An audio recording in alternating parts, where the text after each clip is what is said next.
Pardon madame, excusez-moi de vous déranger. On annonce que Bob serait mort. Qu'est-ce que ça vous fait? Oh, c'était quelqu'un de très bien. C'est vraiment très triste pour les fêtards, vraiment. Bob? The Bob? J'hallucine. Mais comment je vais faire, moi, samedi soir? J'ai besoin de lui, moi. Oh, je sais pas quoi vous dire, désolée. Est-ce qu'on en est sûr? A-t-on lancé des recherches? Mais que fait la police?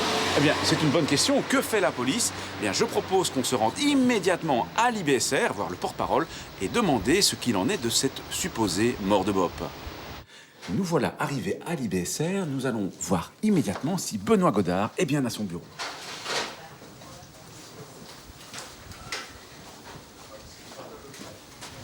Oui, il est à son bureau. Allons-y l'interroger. Bonjour Benoît. Dis-moi Benoît, des affiches inquiétantes demandent si Bob est mort. Est-ce que Bob a eu des problèmes ces temps-ci? Non, je vais vous rassurer, Bob n'est pas mort, loin de là, puisque nous lui avons même donné une cure de rajeunissement. Qu'est-ce qui s'est passé? En fait, nous avons constaté que Bob a 17 ans, donc il a rendu de fiers services. La campagne a quand même bien fonctionné.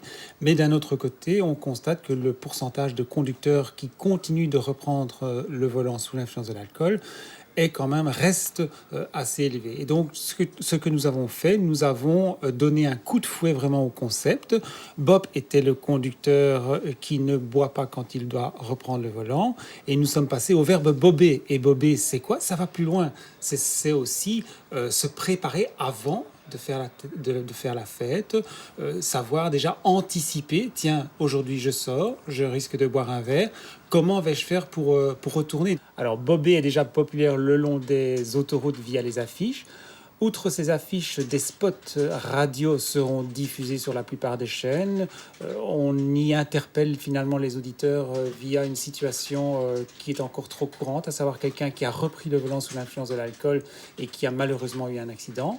Un concours sera également organisé qui permettra de gagner de très beaux prix, et notamment la permission de rouler avec une voiture pendant 1 an.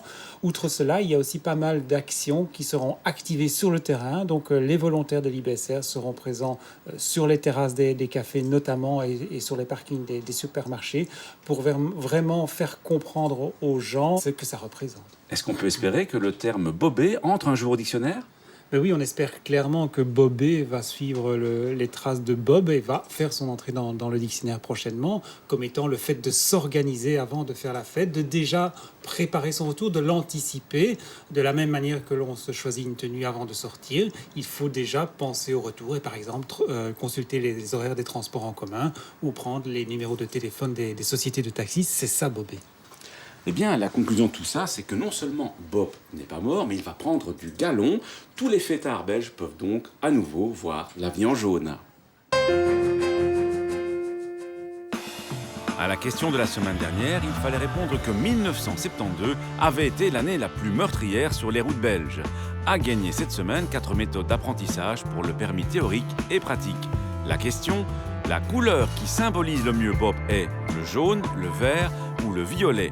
Soit vous téléphonez au 0905 56 493, soit vous envoyez un SMS au 60 20 en tapant contact 1, 2 ou 3.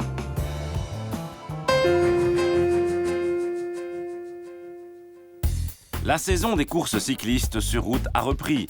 C'est le moment de rappeler que vous devez respecter les indications des signaleurs et les injonctions des agents qualifiés.